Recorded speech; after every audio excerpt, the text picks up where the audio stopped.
start with that. Just me not knowing how to speak. Great. Yeah, we're in now. That's it, Lou. We're locked in. Keep hitting us up on Instagram via DRH Pod. And obviously subscribe on YouTube and follow on all podcast platforms via DRH Pod. And if there's somewhere where you can't find us that you want to find us, let us know.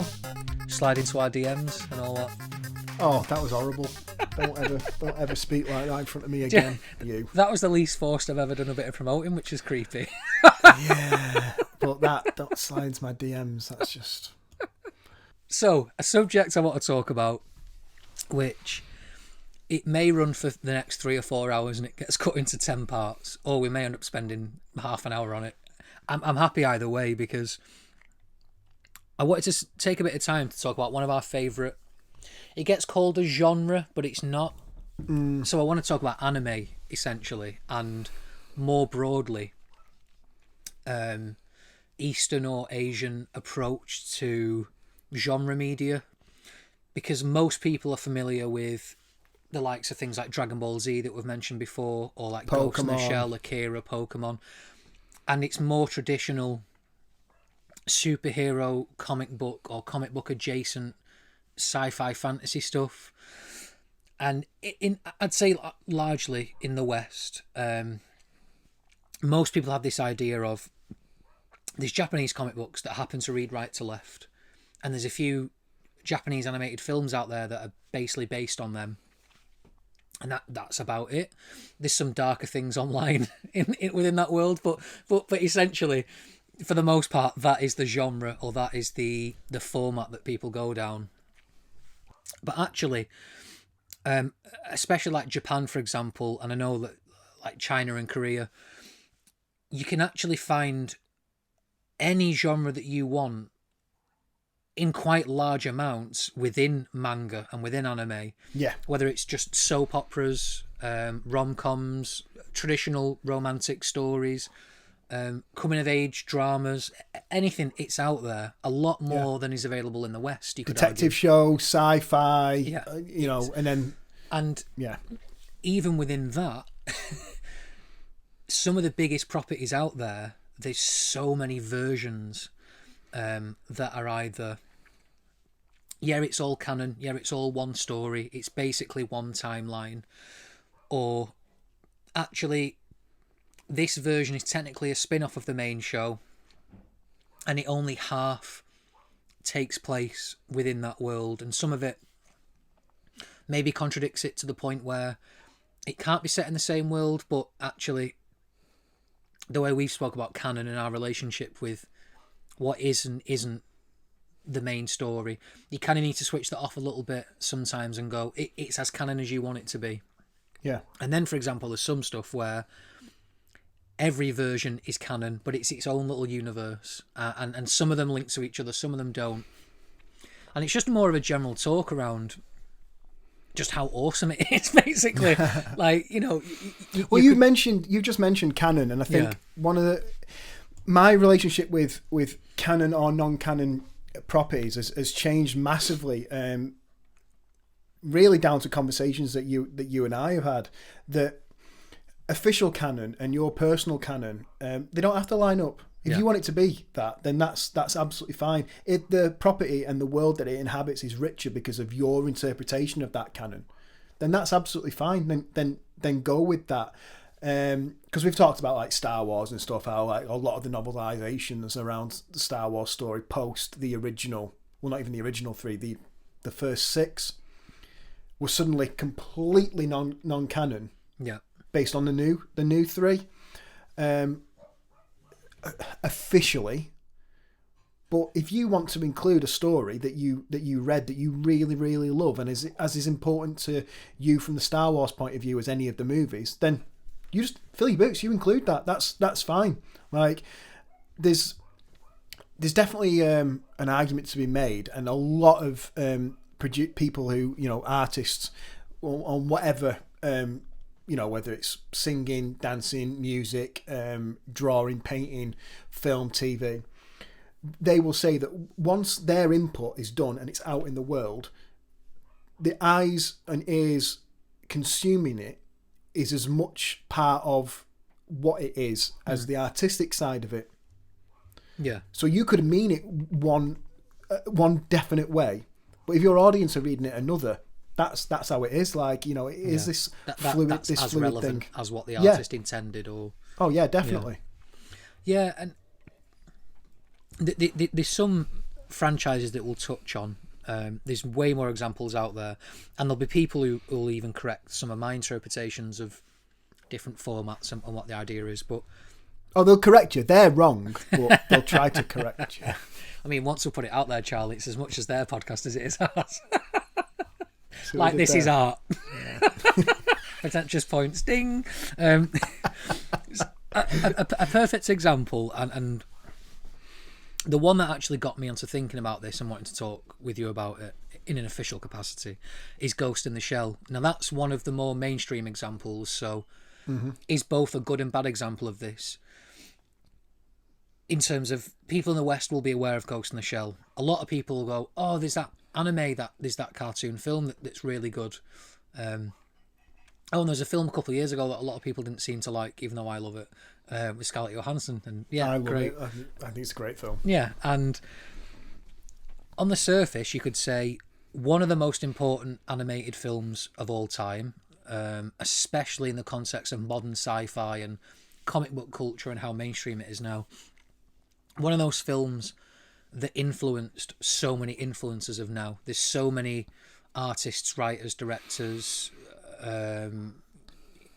drawing, traditional artists. What's the word? Artist, you said it already. Drawers. There's so many people out there. Scribblers.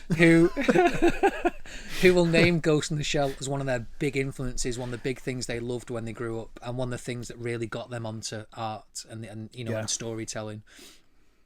And that's also one of those things that it had a manga first serialized in '89. That's not off the top of my head. I've got notes here. And production. Well, you've prepared for this. I know, makes a change. It was my turn. Production IG, and then also made several anime off the back of it. There's the original '95 film. There's a sequel to that, but we don't talk about Innocence. Mate, it's just a fucking. It's a head fuck. It really is. Wow. There's even the Ghost in the Shell 2.0, which is like the modern remaster of that original film, and actually changes a few things in the dialogue in different language versions of it. So yeah, not only does the story change slightly from the subtitle to the dub version, it then also changes in the remaster further within those two. So there's always a thing in there when it comes to dubbing and subtitling. I know that in Akira, another property that's based on a manga that then got made into a movie. Actually, there's Canada on his little bike. There's almost like a prophet sort of character, or almost like building out a religion. Big afro, glasses, white robe, doing a lot of praying, trying to get people to encourage people to this Lord Akira who's coming back. And I always thought it was a male, got a male voice. Turns out that it was badly dubbed. Yeah. And in the manga, it's a woman. Yeah. And when it came to the movie, because the character had been made so minor within the movie story, just kind of got overlooked. Got a male voice, but then in a way, it's like, well, you know what? In the movie, it is a guy, because that bigger character is not there. Yeah. The story points, and it still works. Yeah, definitely. Yeah, exactly. And again, that's even a better example of Akira, the anime, which is the thing that people refer to that's so influential. Still the same original creator as well. Was made before he'd even finished his own manga, and then so then you've got an alternate version from the original creator with a different angle and different characters and changes. And he hadn't even finished his own story before he finished that story, and had to condense. Can you imagine his work-life balance? That would have been non-existent, wouldn't it? Really, some long hours in the studio, just producing amazing stuff. What a shitbag! So Ghost in the Shell. You've got the '95 film and the sequel. You've got the remaster, which is its own little universe within the original universe. You've got a 2002 series, which basically tells the story from day one, but with a different version of the characters and a lot of similar voice actors, but different visual styles, separate from the original manga. Within that series, you've got animated films, which technically just condense storylines from the series, which are based on the manga, into things that you can watch on their own or watch alongside it, and it gives you a little different version. I could go on. There's loads of different versions, and I will go on. No, but it's... No, that's it. I'm done. I'm out. See ya. But I just love this acceptance within Eastern, culture of there being... You could argue there's the original version, there's the manga, and there's the original animated film, and you can say, although they're different, they are the original, they are the canon run. But there's just as much out there, if not more, that diverts from the source material or does a different interpretation. And for some people, that is their version. And not in terms of Star Wars, you've got, well, the original trilogy is my trilogy. Oh, but the prequel trilogy is my trilogy. It's even further from that. It's this separate universe, this different version of the story, which has some of the same characters, but totally, that's my version of it. And that's the one that I think of. I think me and you for Ghost in the Shell have a similar complicated relationship where we love the original animated film, but we both love the standalone complex series as well. Yeah, it's we've got our own little universe within the universe within the universe. Where we're picking and choosing what we enjoy. Oh yeah, because we wouldn't want to make it easy for ourselves, Lou. No. Let's get it well complicated. I mean, I did watch and read up about a not a theory, but a sort of a continuity like flag that they try to make the Major's eyes a particular colour, and if you go off her colour, and I think it might be the hairstyle as well, or the hair colour, or something. There's a colour palette choice within her design. Yeah. And if she's following that design, then that's the link of the canon. Yeah. Officially. But again, we're going back into what you said, that, what we were talking about at the beginning, like, what's your official canon? We've also got Arise, which is a series of 3 or 4 short films. Oh God, I forgot all about Arise. Which is like a mini series, and by the time the series finishes, there's an argument to be made that at that point, the original animated film or the animated series could then pick up from there and take place. But actually, since then, there's been Ghost in the Shell, the new movie, literally called that, by the way. Ghost in the Shell, the new movie, which actually sets up that Arise is another pocket universe, and this is our version of the original film in that universe. So again, although we can pick and choose what canon we like, because I quite like Arise. I like the visual I like the short hair Major. I like the style. I like the Arise, yeah. At the same time, the Arise, I don't know why I just stuck an extra "the" in there. What I do like is that with this approach, with having so many different versions based on one solid property and story and franchise, if there's stuff that you don't particularly enjoy, for example, that the CGI 2045 animated series, fine. Don't go online and write a blog about how much you hate it and how problematic, but just don't watch it. There's 5 or 6 other versions that you can go and watch, and as long as there's not enough there to make it impossible to assume it's the same story or the same characters, just treat it as though it was. Yeah. I think the only difficulty kind of comes around when you see a snippet, or maybe it's like some artwork or a small scene from something, and go, oh, that's interesting, I want to get into that. It's then difficult to go, well, where do you start with it? I mean, we've talked about it at length regarding comic books, like where's a good jumping on point, or we'll mention when you brought up a particular story to go, actually, this could actually be a good jumping on point for somebody who is interested in Batman. You like Batman, don't you, Lewis? Yeah, he's all right. So if you think comic books are difficult, it's like, well, this is a whole other thing. Just talking about Ghost in the Shell, like it is very difficult getting involved. I would still say that possibly watching the original movie is probably a good point to start at. Not the one with the weird CGI beginning. No, that's the remaster, the remake. Yeah, I don't think it's bad. I just think the one, the OG original one is just a superior version. Yeah, the visual style is consistent. It still looks great. Yeah. It's on those dark black paper painted backgrounds. It's all hand drawn. There's a real grittiness and there's a real style that just excites me. It's just great. It's really enjoyable. And that might go into the snippet at the end of the episode now. Just Lewis going, excites me. I've got to be careful at what I say, haven't I? The power that is in Charlie's hands with the editing of this. Ultimate cosmic power! I really enjoy subtitled live action films, for example. Like, dubbed takes me way out of it when the words don't match, movement. However, for animated stuff... Well, don't watch back some of our first episodes on here, dude, because it's... I don't know what I was thinking. It's not massively out, but enough to make you go, is Lewis a puppet? What's going on here? But for me, there's something about animated series. A lot of them are dubbed better, I think, than live action versions. I think it's a bit more accepted and it's a bit more the norm for in the West to do a solid dubbed dubbed job. Dubbed subbed.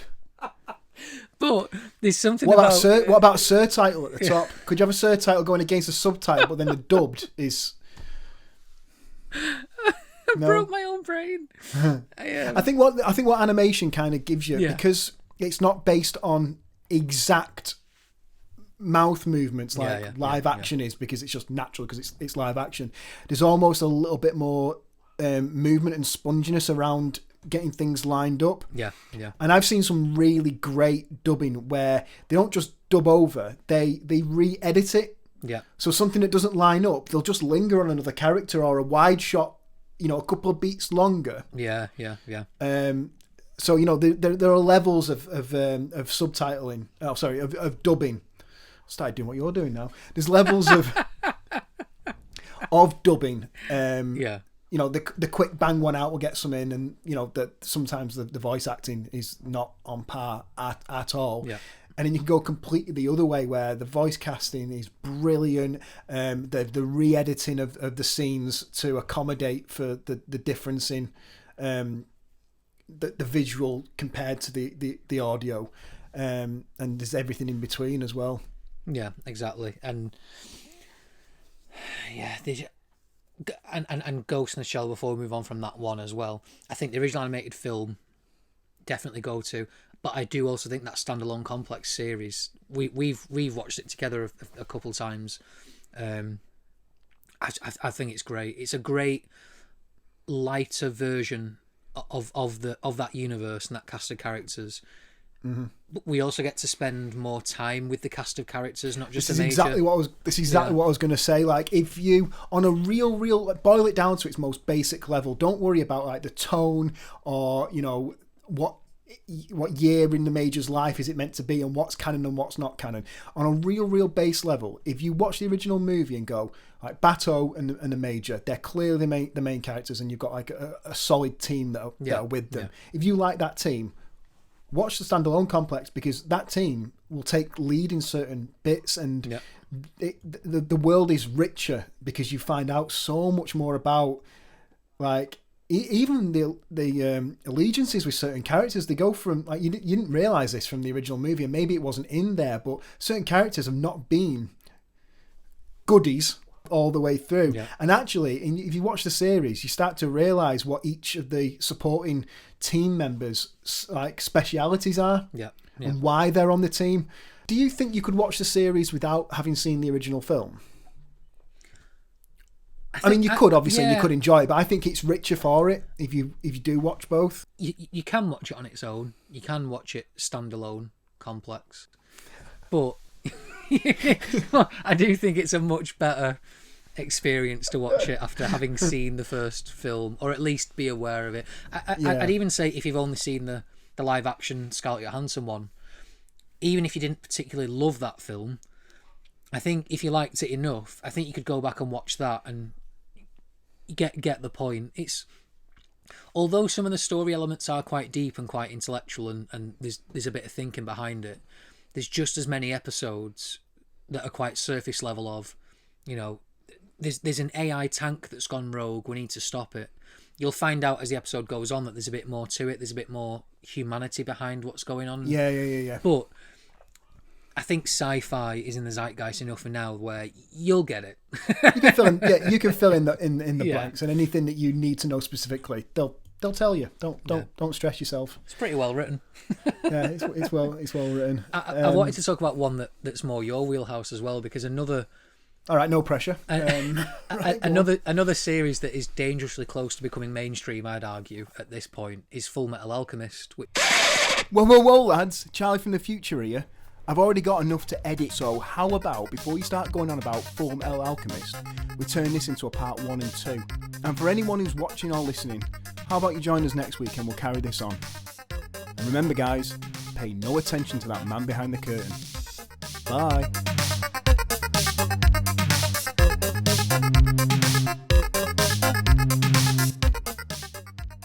Excites me.